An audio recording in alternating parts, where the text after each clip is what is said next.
Welcome back to the channel, everybody. Thank you so much for joining me and allowing me to continue to be your daily advocate. If you're new here or you're not subscribed for any reason, please do me a huge favor and hit the subscribe button. Thank you to all of you who have been watching and following me for so long. It truly means a lot, and I'm glad that I can be this person. The mathematical risk reward of selling here is horrible. The emotional risk reward of selling here could be huge. Good trades have asymmetry. The reward if you win should be many multiples of what you risk losing. For example, buying ETH at 2,000 if you think it's going to 20 is great, 20,000. Risk reward of 1 to 9. Assuming you never sell at a loss, you win 9 times what you risk losing. Vice versa, selling Bitcoin at 40 because you think it's going to 20, but also buying back at 60 if you realize you were wrong is horrible. The risk reward is 1 to 1 because there's basically 20,000 or double half gap in between. This means you need to be right more than 50% of the time to make it profitable, but there's no way to win big. So mathematically, selling here is kind of stupid. You've probably already lost 50, 70, 60% since the top, and at best you avoid another equal drawdown. There's no asymmetry left, so you're a late seller. To make things even worse, the potential long-term upside is still massive. That being said, we are human beings that with lives that cost money. The number in your portfolio tracker going up and down is real. Doesn't really feel that way though. The emotional risk reward is important. If you lose another 50% or more, how would it impact your life? How much does it change? Losing more money right now makes you a lot unhappier and stressed out relative to the extra happiness and joy more wealth brings. Do you have a stable income, or do you live off of your portfolio? Do you live in your mom's basement, or do you have a family? What about your debts? Is your portfolio less than what you make in a year, or is it worth 10 times that, or 1 month? The bigger your responsibilities, the bigger your portfolio, and the less other income you have, the more you might want to consider selling late. It buys you safety and peace of mind. It's arguably worth a lot more than missing out on some potential gains. On the other hand, if you're young, single, have a couple tens or 100,000 sitting in crypto, but also have a good job, it's not really worth it to start selling now. It's not life-changing money, and you'd probably be better off just buying more every month trying to win big long-term. Because the long-term asymmetry if crypto wins is larger than what you risk losing, and you don't really need it anyway. It doesn't affect your life, only your mind.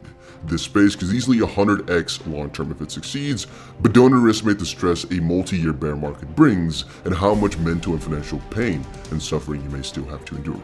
If you're depending on your portfolio, I'd argue the emotional risk to reward may be more important to you than the mathematical one. And this is actually a very important thing to keep in your minds, which is why I wanted to briefly share it here. Think about it as you want, but this is something which everybody needs to realize, There's a very big difference between making some nice money and making some really big headaches for yourself. But sometimes they kind of coincide. You have to risk something to win something, but always prioritize your health. It's definitely not worth it to get richer off of going, bananas, so to speak, or really become unhappy because of it. Because I feel now, regardless of how rich you are, you can definitely be unhappy. And when I look at the people around me, I would definitely say some people are way happier who earn, let's say, about $1,000 a month to people that have hundreds of millions of dollars. If we're talking about real happiness, right, with their family, for example.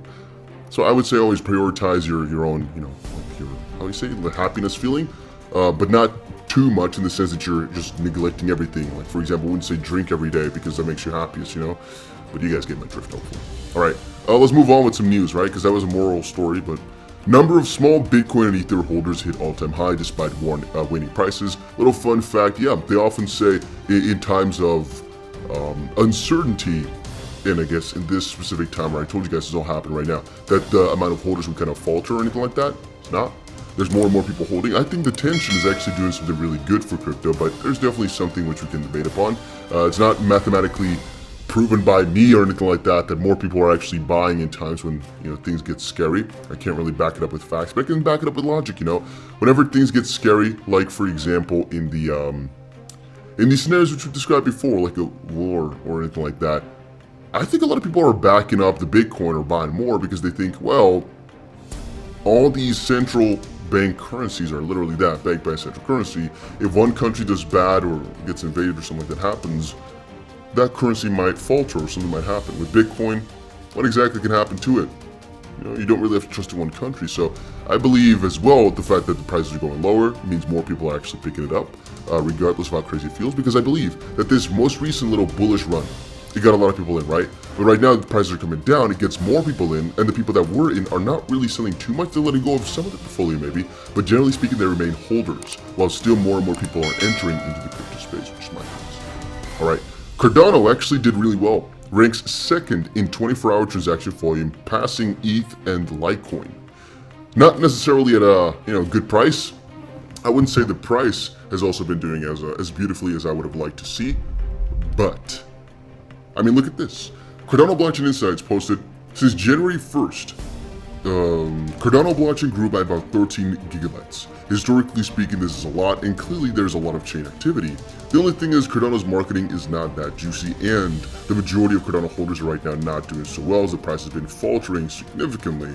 But I do believe, again, that Cardano is still a very solid project, and it just needs its time again to shine.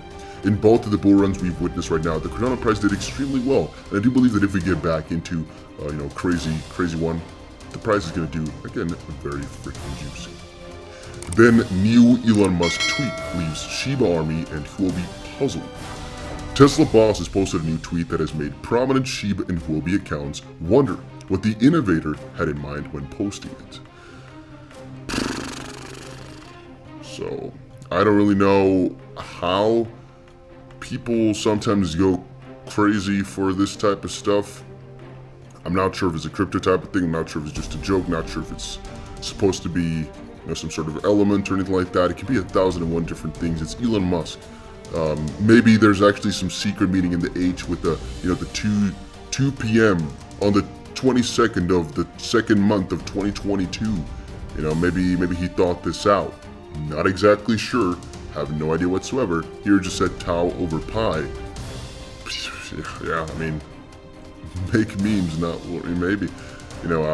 Yeah. So that's not necessarily news, but it's something which is prominent because Elon Musk, saying it. So yeah. But then again, you guys are asking me a lot about this investor hack on OpenSea. I'm gonna make a video about this on my second channel, which is called 5 Minute Crypto. I'm gonna do a video about it on there, or you know what? I might actually make a video here about the NFT swindler, something fun. You know what? I'll do that. I'll get that out to you guys. It might be the next video coming out today. Could be fun. Depending on what news there is. If there's not that much news, I'll make a video about it. Reddit sleuth finds Instagrammers running likely CryptoCon on Singapore. I wanted to actually get you guys another little message in, which is, if I or any influencer ever says to you, oh, there's a giveaway, or let me text you real quick, some fake, I'm not going to text you, it's not going to happen. At the end of the day, I really want to talk to some people, don't get me wrong, but it's just not worth the risk, because if I start sending some people messages, then maybe it could be me, maybe I never initiate a DM, unless we met up in real life and I told you, okay, I'll send you a message, but most of the time that doesn't happen. If it goes over social media, there's a 0% chance that I'm sending you a message, unless it's so freaking obvious that I've said it 1,000 times in my videos, or you want to give away in my video. But it's going to be based upon something which you can verify, so it's either in my video or you've seen me in real life. Those are the only exceptions which I can think of. If I didn't say it in my video, if I didn't meet you in real life, there's no way in which I'm DMing you, so don't fall for it. But the same thing kind of goes for the majority of things I'm seeing on the interwebs right now. Instagram, TikTok, don't take your advice from there. I mean, don't take your advice from any YouTuber, even like me. Don't take your advice from the crypto YouTube or whatever.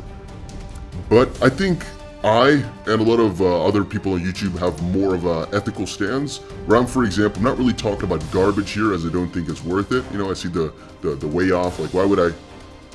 Can I describe it the best way? I will not, for example, tell people that I'm buying something if I think it looks like garbage. But when I look at TikTok, when I sometimes look at Instagram, these people are selling actual garbage. And I think it's because they're not as matured, potentially, in the space, but also because they see the quick money and they think, let me take it, because the followers might not care. And that's, again, a very big difference that I've seen with TikTok and Instagram right now, or on Twitter, is mostly with NFTs, by the way. But I digress. On YouTube, there's a couple, but there's less. There's more mature. Or it might just be the connection that people have on TikTok being different than with YouTube, because there's longer videos, longer stories, and whatnot, right? But I just wanted to say, if it looks too good to be true, most of the time it is. But also, please, just do a little bit of digging around the interwebs. If it doesn't look safe, don't go for it, regardless of how good the opportunity looks. It's better off, like we said at the beginning of the video, just end up happy and not as rich rather than losing everything and hating yourself. So be careful with these things, guys. Be careful. And I don't want to go too far into the story because there's 1,001 different ones that are akin to it. But just be careful. Just be careful. All right, then a quick little talk. Attorney reveals the move that will settle XRP versus Ripple lawsuit.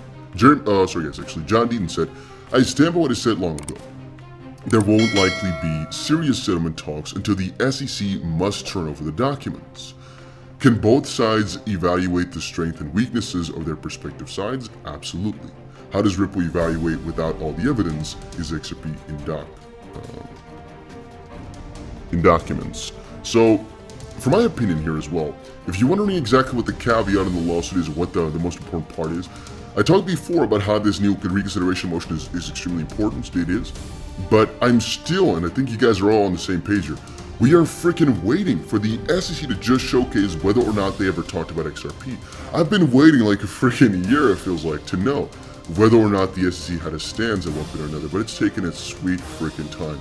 And now, of course, the motion for reconsideration kind of coincides with the whole story, but still, man, you can't really do proper negotiations, and that is true. You can't really go for a proper settlement if you don't know what the other side has at all. You did ask for it, and you are most likely going to get it.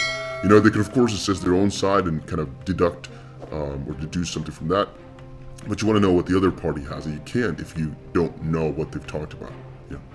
All right, institutional investors responsible for crypto overvaluation by expert. This is just a little theory that manipulation is basically causing crypto prices to be higher than what they respectively should be. We had a very big discussion about this a couple of months ago, and we basically talked about the fact that crypto right now is being overhyped. There's definitely something to be said about it.